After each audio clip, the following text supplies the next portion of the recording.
The Home Secretary must return an asylum seeker and her son to the UK just months after ordering their removal, the Court of Appeal has ruled. The 45-year-old woman and her son were flown back to Nigeria in January. Last month, an immigration court said Theresa May had not considered the best interests of the boy, 5.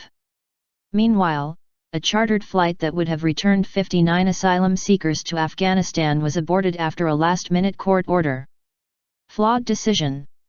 An appeal from Ms. May's lawyers against the decision of the immigration court in the case of the mother and her son was rejected by Lord Justice McCombe.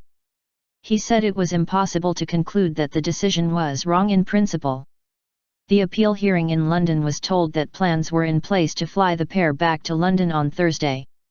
The Nigerian woman was discovered working illegally in a shop in London using a false Dutch passport, in 2007.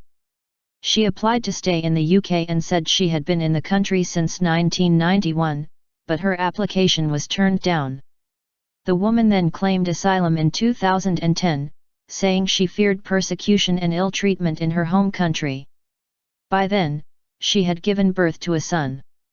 Her removal was secured and the pair left the UK.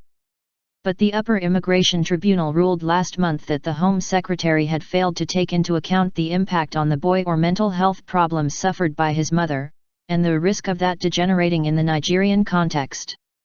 The tribunal said Ms. May's decision was flawed because the boy's interests should have been a primary consideration.